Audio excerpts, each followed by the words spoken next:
Surat પનાસ પ્રજ્ઞાનગર EWS આવાસના આશરે 700 પરિવારો આજે સુરત મહાનગરપાલિકા કચેરી સામે ધરણા સમાન વિરોધ સાથે ઉતરી આવ્યા છે। નાના બાળકો સાથે મોટી સંખ્યામાં એકઠા થયેલા રહેવાસીઓએ ન્યાય આપોના ઉગ્ર નારા લગાવીને પોતાનો રોષ વ્યક્ત કર્યો હતો।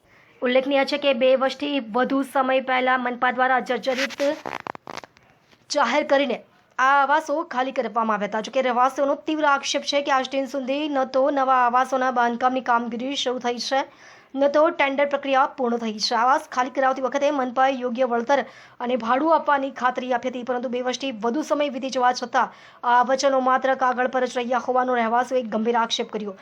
હાલમાં 700 જેટલા પરિવારો ભાડાના મકાનોમાં કે અન્ય સ્થળોએ રહેવા મજબૂર છે। વધતા આર્થિક ભારણને કારણે અનેક પરિવારો ગંભીર મુશ્કેલીમાં મુકાયા છે। નાના બાળકોના શિક્ષણ અને તેમના દૈનિક જીવન પર પણ આ સ્થિતિની પ્રતિકૂળ અસર પડી હોવાનું રહેવાસીઓએ જણાવ્યું હતું। વધુમાં રહેવાસીઓએ ચેતવણી આપી છે કે જો વહેલી તકે નિર્ણય લેવામાં નહીં આવે તો આગામી દિવસોમાં વધુ ઉગ્ર આંદોલન કરવામાં આવશે। આ સમગ્ર ઘટનાએ સુરત મહાનગરપાલિકા સમક્ષ એક મોટો પડકાર ઊભો કર્યો છે। હવે જોવાનું રહ્યું કે વહીવટીતંત્ર આ વણ ઉકેલાયેલી સમસ્યાનો ઉકેલ કેવી રીતે લાવે છે।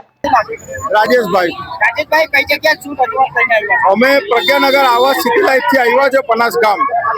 અમે આવાસ 2 વર્ષથી તોડી પાડ્યા છે। જર્જરિત હતા, ભાડું આપવું એમ કરીને અમને મકાન હજુ અત્યાર સુધી ભાડું પણ નથી આપ્યું, નથી ટેન્ડર પાસ કર્યા છે। ટેન્ડર પાડે છે, ટેન્ડર પાસ નહીં થતું એમ કરીને આજે અમને 2 વર્ષથી અમે અટવાયા છે।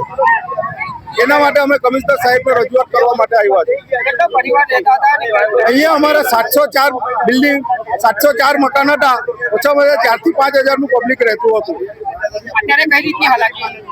અત્યારે અમને બહુ તકલીફ પડે છે। મારું નામ લક્ષ્મી કુનાલ આહિરે છે અને અમે પનાસ ગામ પ્રજ્ઞાનગર નગર થી આવેલા છીએ અને અમે આ રજૂઆત લઈને આવેલા છે કે અમે વારંવાર અરજી કરી રહેલા છે, તો છતાં પણ સરકાર કઈ જવાબ આપતી નથી અને અમે એટલા હેરાન થઈ ગયેલા છે ભાડું ભરીને કે તમે વાત જ નહીં પૂછો।